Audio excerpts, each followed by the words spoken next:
दिल की गहराइयों से तेरा शुक्र अदा करते हैं, तेरी सारी दी हुई नेमतों बरतों बख्शिशाओं के लिए खुदाम आज दिन के लिए खुदाम दामन बहुत सारे लोगों से अच्छे ना थे जो दिन को देखना चाहते थे देख ना सके। ये खास तेरी मेहरबानी है जिंदों की जमीन पर रखा। आज तेरा मुबारक सबत दिन है खुदाम आलमगीर तौर पर जब तेरी कलीसिया तेरे लोग तेरी इबादत करते हैं तेरी प्रस्तुत करते हैं खुदाम तो अपनी कलीसिया की बड़ी हिफाजत कर हर किस्म की दहशतगर्दी से शर पसंद शरीर लोगों से महफूज रखना। अपने खादमों को अपने पाकों की मामूली से मामूर करना। अपनी कलीसिया को बड़ा फजल दे कि वो उस कलाम को सुनकर उसको अपने दिलों में रखे। अपनी जिंदगियों से खुदाम तेरी गवाही और तेरा जलाल जाहिर करने का सिवा बने।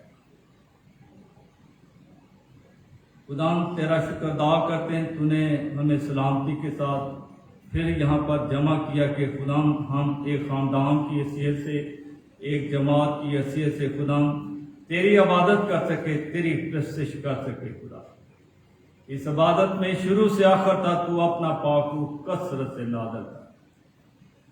जो कुछ तेरी हमद उस्ताज के लिए गाया बजाया जाए वो बखूर की मानत तेरे हुजूर कबूल। तेरे खादम के लिए तेरा शुक्र अदा करते हैं। तेरी बरकत तेरी सलामती तेरी हिकमत तेरी दानाई कमा जो खुदा तेरी कलीसिया की रूहानी खुराक से शेर अरसुदा करता है।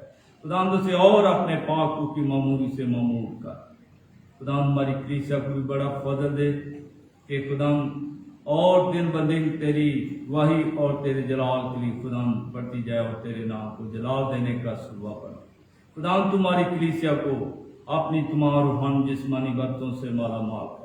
किसी चीज़ की कमी ना आने देना बाप। हर किस्म की परेशानियों से बीमारियों से नागानिफात से हादसात से इनको महफूज रखना ताकि खुदा ये तुझ में महफूज हों और महफूज होकर तेरी शुक्रगुजारी में तेरे नाम को जलाल देने का सुबह बने। ऐसी कौली के लिए तेरा शुक्र अदा करते हैं खुदा जिसकी हिफाजत के लिए तेरी शुरदन तलवार को मांगते तेरे पाक इस अदारे की हिफाजत कर।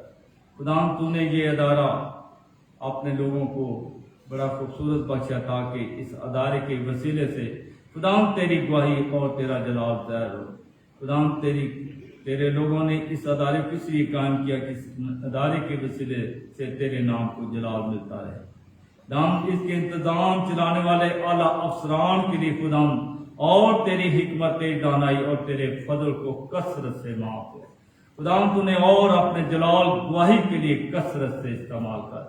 ये अदारा दिन दुगनी रात चौगनी और तरक्की में बढ़ता जाए और तेरे नाम को जलाल देने का सुबह। इसके तमाम खुदा स्टाफ के लिए जूनियर सीनियर स्टाफ के लिए और उन तमाम आला अफसरान के लिए जो इस अदारे में काम करते हैं फजल बख्ता के और अपने इस काम को बड़ी जामशानी के साथ अंजाम दे और ये जान के करें कि खुदा तेरे लिए करते और तेरी गवाही और तेरे जलाल का सुबह प्राप्त सकेगा।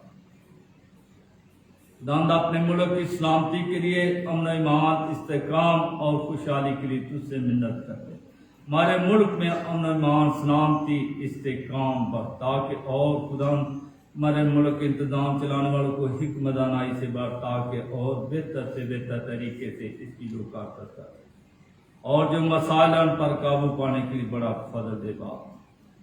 तमाम मसीही कौम के लिए मसीही लोगों के लिए खुदा जो आजाद सानी में पस्ती में बेरोजगारी की हालत में बीमारी की हालत में खुदा तमाम दुनिया में जो जहाँ जहाँ पर भी खुदा तेरे लोग मसीही रहते हैं खुदा उन्हें बड़ा फजल दे कि वो खुदा जामशानी के साथ अपने काम को सर अंजाम दे और खुदा तूने आसमान के दरीचे खोल कर बड़ी बरकत दे हिकमत दानाई से बार अपनी मोहब्बत से बार ताकि जिस तरह खुदा तूने अपनी कौम बनी इसराइल को बरकत दी है सरफराजी दी है सर बुलंद किया है खुदा इसी तरह तेरी लोग भी तुझ में कायम रहकर तरक्की करे और तेरे नाम को जलाल देने का सुबह बनेगा। खुदा हम अपनी कमजोरियों का अपने ग्रहों का इकरार करते हैं। हम गुनहगार हैं बातों बातों में खता करते नाफरमानी करते तेरे हुक्मों को भूल जाते। तू वफादार खुदा हमें भी वफादार बना वफादारी के साथ अपने साथ प्यारन का फजल देगा। खुदा हमारे मुल्क से तमाम दुनिया से इस कोरोना वायरस की वबा को खत्म, अपने पाक रूह की आग से जला कर बसन कर, अपना जलाल ज़ाहिर कर, अपना मौज़ा ज़ाहिर कर ये और तुम हमारे मुल्क को, तमाम दुनिया को बहाल कर, तमाम दुनिया की मईशत सरगर्मियों को बहाल कर, लोगों को रोजगार मिले, लोग खुशहाल और लाए तौर पर तेरी शुक्रगुजारी करे, तेरी इबादत करे, तेरी प्रशिश करे और तेरे नाम को जलाल देने का सुबह। जो लोग खुदा इस वारिस के स्वाब से बीमार हैं, खुदा उनके लिए मिन्नत कर, उन्हें शफा दे, वो सेहत याब होकर खुदा तेरी शुक्रगुजारी करे और तेरे नाम को जलाल देने का सुबह। इस इबादत में फिर मिन्नत करते खुदा बकाए से में तेरी बरकत को मांगते हैं, तेरे फजल को मांगते हैं खुदा, तू तेरा फजल हमारे लिए काफी है। हमारी दुआ सुन कबूल कर, अपने बचाने वाले नाम यीशु मसीह के जलाली कदूस नाम के वसीला से मांगते हैं, आमीन।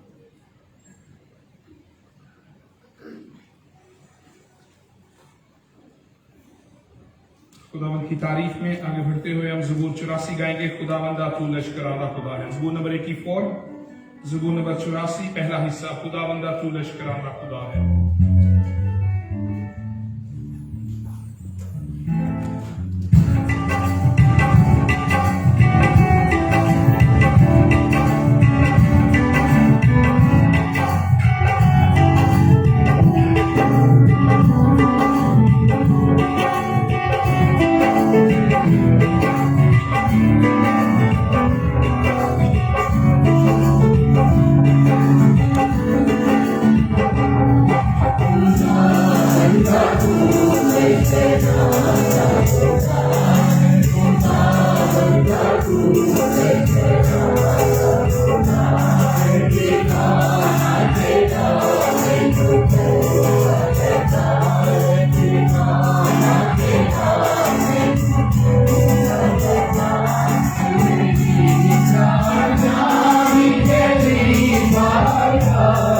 Thank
you.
एक बार फिर दुआ के लिए अपने सरों को झुकाएं और हम ये शिफाया दुआ करेंगे। हमारा ईमान है कि हम ईमानदार इकट्ठे हैं।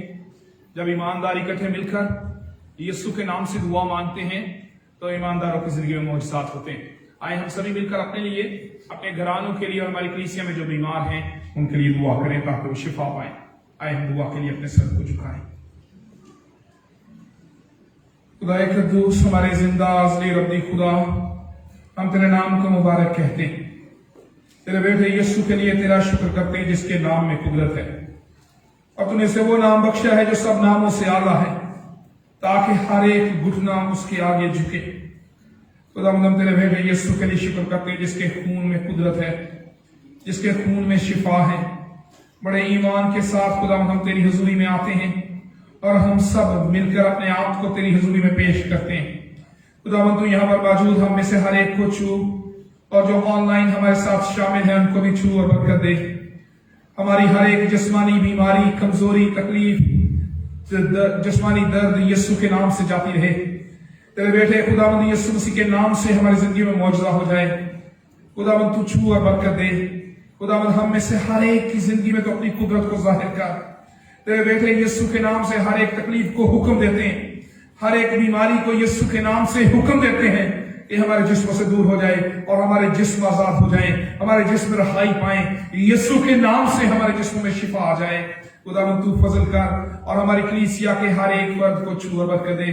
खास तौर पर खुदावंद जिन्होंने दरखास्त की है कि उनको ईमानदार मिलकर इकट्ठे खुदावंद की हुजूरी में लाएं, खुदावंद हम सब मिलकर उन्हें तेरी हुजूरी में लाते हैं।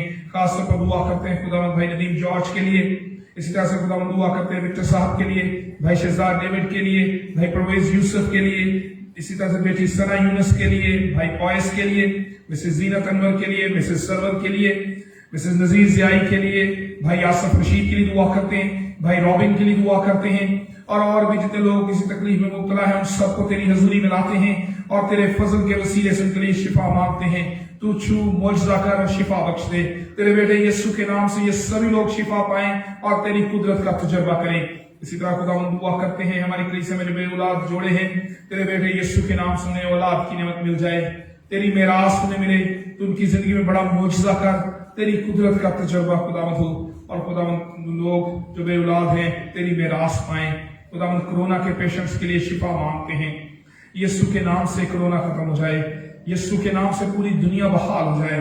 खुदावंद तू रहम कर, दुनिया को बहाल कर, मुआशी सरगर्मियां बहाल हो, इबादत आजादी के साथ हो सके, लोग आजादी के साथ मिल सके, काम काज कर सके। खुदावंद तू फजल कर और दुनिया को कोरोना से रहाई और आजादी बख्श दे। तेरे बेटे खुदावंद यीशु मसीह के नाम से मांग लेते हैं, आमीन। चंद जरूरी ऐलानात हैं वो आपके गोश गुजार करना चाहता हूँ। आइंदा अतवार शायर बानी का अतवार है और आइंदा अतवार में जो लोग आज नहीं आए उन्हें भी ज़रूर आगाह करें, याद दहानी कराएं कि आइंदा अतवार जो है वो महीने का आखिरी अतवार है और महीने के आखिरी अतवार में हम इबादत करते हैं। और इसके अलावा जो कोरोना SOPs हैं, आज पिछले अतवार में मैंने मास्क उतारा हुआ था, लेकिन क्योंकि मैं आपसे काफ़ी दूर हूँ तो मुझे थोड़ी सी ये आज़ादी दे दिया करें कि यहाँ पे ज़रा गर्मी ज़्यादा है तो इसलिए मैं मास्क उतारता हूँ, लेकिन मैं आपसे दूर हूँ तो थोड़ा सा एहतियात थोड़ा सा छोड़ देता हूँ। लेकिन आप लोग क्योंकि साथ साथ हैं ज़रूर एहतियात करें। जिनको सांस का मसला है वो अलहदा बैठ जाया करें। मैं समझता हूँ कि कई लोगों के लिए सांस मुश्किल होती है, आजकल कब्ज़ भी है, गर्मी है, हॉल में भी गर्मी होती है, तो जो लोग मास्क के साथ प्रॉब्लम फील करते हैं वो अलहदा पीछे या इस तरफ आ जाया करें। दूसरा मेरी दरखास्त है कि जिनके पास छोटे बच्चे हैं, इन्फेंट्स हैं, वो भी अलहदा बैठा करें बड़ों से ताकि वो उनको कोई नुकसान ना हो सके। आइंदा अतवार से ज़रूर इस बात को याद रखें कि जो बच्चों के साथ आते हैं वो इस तरफ बैठें, इस तरफ, या वो पीछे चले जाएं ताकि बच्चे भी और आप लोग महफूज रहें। और इस वक्त हम क्वायर से गीत सुनेंगे जो क्वायर ने खास तौर पर तैयार किया है। ये गीत 458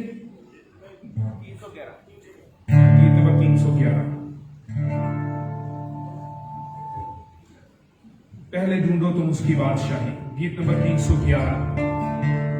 आप में से सभी लोग को ये गीत आता है, जरूर क्वायर के साथ मिलकर इस गीत को गाएं।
कलाम मुक़द्दस की तिलावत को सुनेंगे। पुराने अहदनामे में से ज़बूर की किताब और उसमें से 63वां ज़बूर, कलाम मुक़द्दस में से ज़बूर की किताब और उसमें से 63वां ज़बूर पहली आयत से 11वीं आयत तक, यानी पूरे ज़बूर की हम तिलावत करेंगे। Psalm 63, ज़बूर 63, और इसकी तिलावत करने में हमारे रहनुमाई मिसेस महरीन अनील करेंगी। आइए हम सब खुदावंद के कलाम की तिलावत के लिए खड़े होंगे।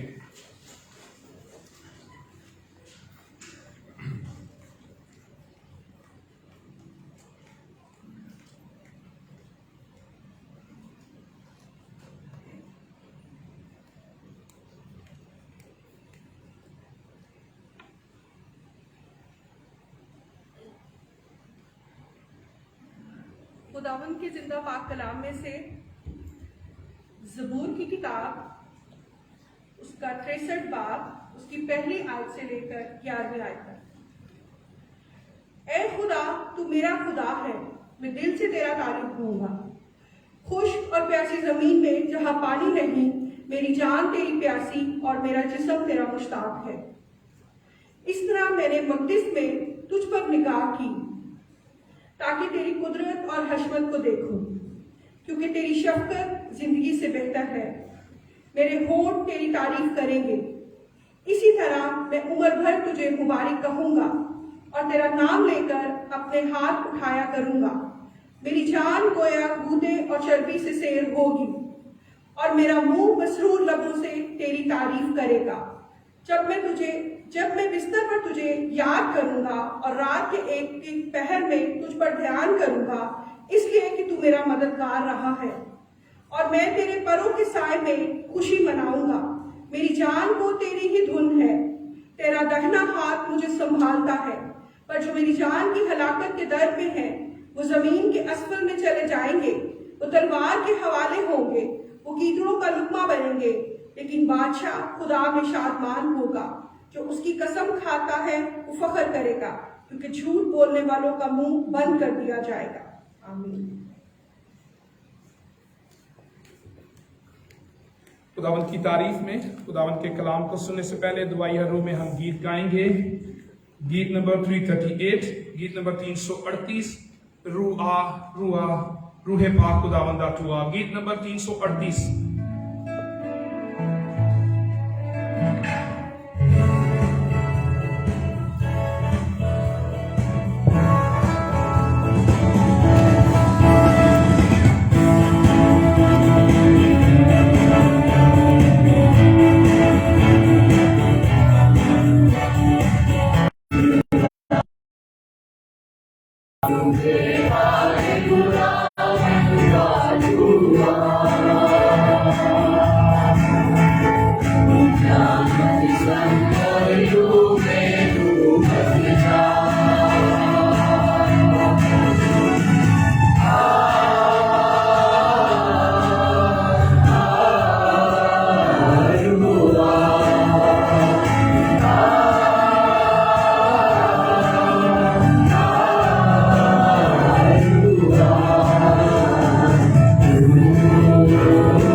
आए हम दुआ के लिए अपने सरों को झुकाएं और दुआ करें।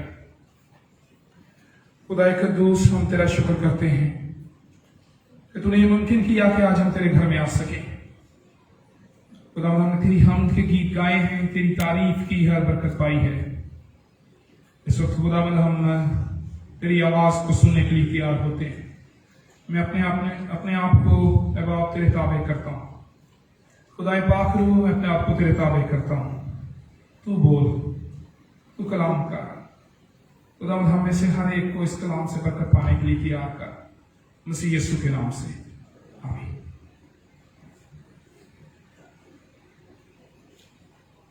ज़बूर 63 की तिलावत अभी की गई है। आप में से किसी को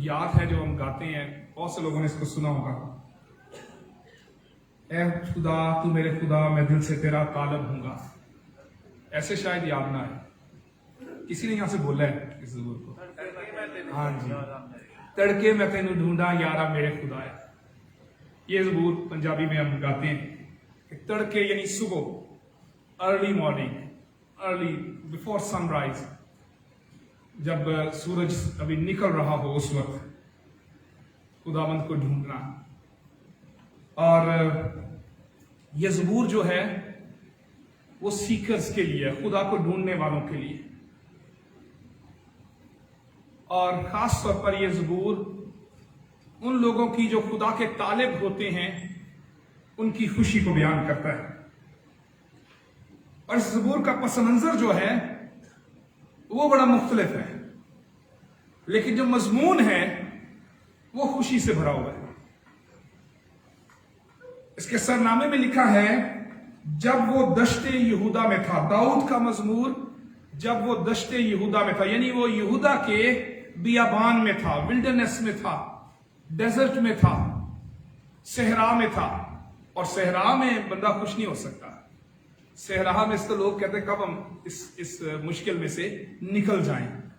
मौसम की शिद्दत से, गर्मी से, पानी की कमी से, जहां पर पानी नहीं मिलता, बाहर पानी नहीं है, बॉडी में से पानी खत्म हो जाता है, डिहाइड्रेट हो जाता है इंसान। तो इंसान चाहता है कि जल्दी से जल्दी बियाबान में से निकल जाए। और ये मजमून उस वक्त के बारे में लिखा गया जब दाऊद सहरा में था, बियाबान में था। लेकिन जो मजमून के अल्फाज हैं उसमें वो बड़ी खुशी की बातें करता है, बड़ी उम्मीद की, ईमान की बातें करता है। यानी ये ज़बूर जो है वो खुदा के तालिबों की खुशी को बयान करता है।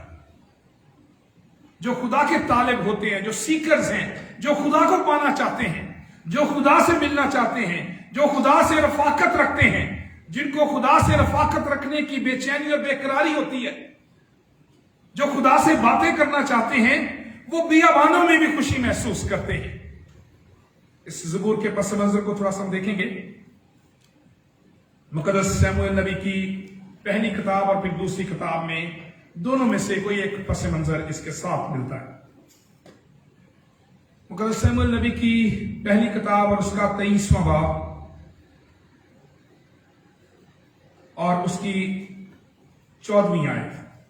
पहला शमूएल और उसका 22वां बाब, 23वां बाब, 24वां बाब, ये सारा उस वक्त को बयान करता है जब दाऊद बियाबान में, सहरा में था। दाऊद पहला शमूएल और उसकी 22वें बाब में हम देखते हैं कि साउल ने काहिनों को कत्ल करवा दिया, क्योंकि उनमें से एक काहिन को दाऊद जाकर मिला था। दाऊद साउल की हजूरी से भागा क्योंकि साउल उसे मारना चाहता था। और शमूएल नबी की पहली किताब के 21वें बाब में लिखा है कि दाऊद नोब में किसी मलिक काहिन के पास आया और उसने कहा कि उससे गलत बयानी की। दाऊद ने उससे बहाना लगा दिया।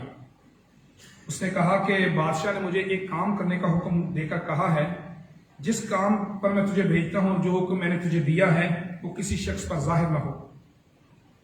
सो मैंने जवानों को फला फला जगह बैठा दिया और तेरे हाथ क्या है? मेरे हाथ में रोटियों के 5 गिरदे या जो कुछ मौजूद हो दे।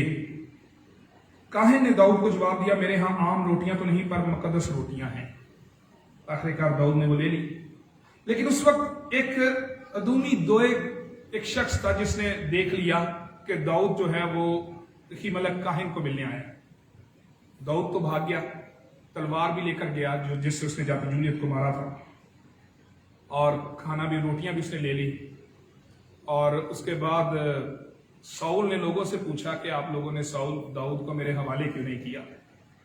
कोई भी शख्स ना बोला, लेकिन अदूमी दोएग ने शिकायत लगा दी। उसने कहा कि मैंने उसको इसी मलक के पास देखा।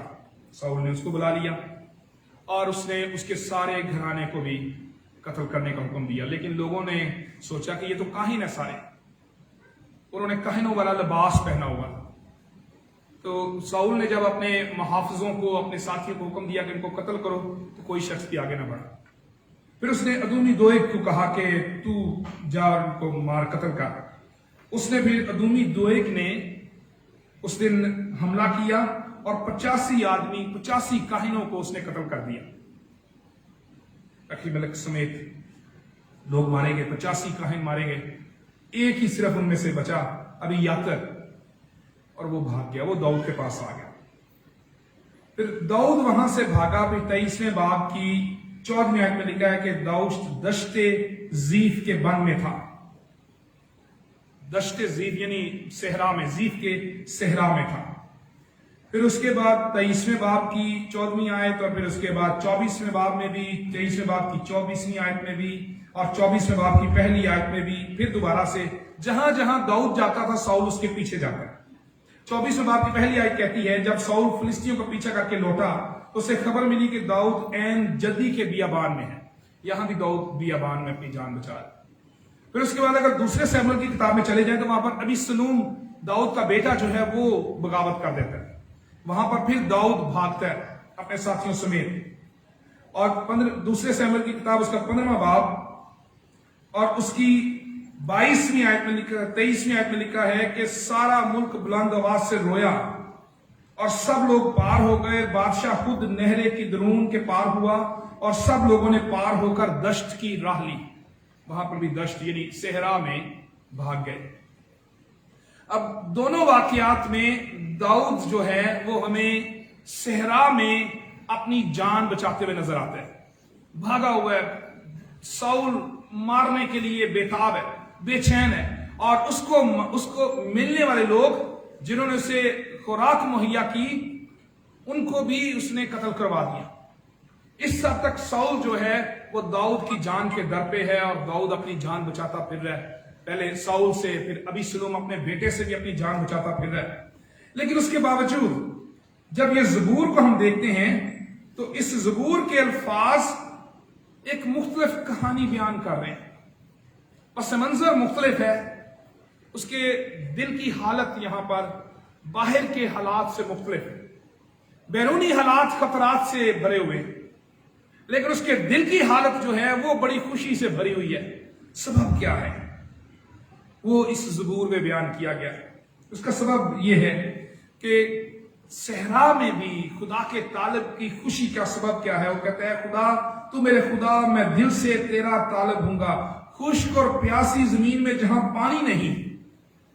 मेरी जान तेरी प्यासी और मेरा जिस्म तेरा मुश्ताक है। जो लोग ईमानदार हैं, जो खुदा पर तवक्कुल और भरोसा करते हैं, बैरूनी हालात कैसे भी हों, रेगिस्तान, बियाबान, मौसमी हालात, मुखालफतें, मुखालफीन, मारने वाले लोग, नुकसान पहुंचाने वाले लोग बाहर हैं, इर्द गिर्द हैं, सामने मुखालफत नजर आ रही है, कत्ल करने वाले लोग नजर आ रहे हैं, लोग आकर डरा रहे हैं। दाऊद को लोगों ने डराया, उनका सारे लोगों का दिल अबीसलूम के साथ मिल गया, वो भाग गया। इसी तरह साउल के वक्त में लोगों ने उसे कहा कि भाग जा।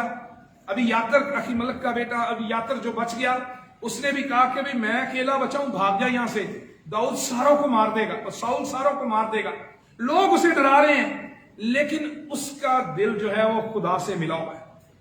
और जिस ईमानदार के दिल में खुदा के साथ मोहब्बत है, जो खुदा का तालिब है, वो बियाबानी आवारगी में भी, बियाबान में, सहरा में, मुखालफतों में, दुखों और तकलीफों में, बैरूनी मुश्किल हालात में भी खुदा के साथ जुड़ा होने की वजह से दिल में खुशी महसूस करता है।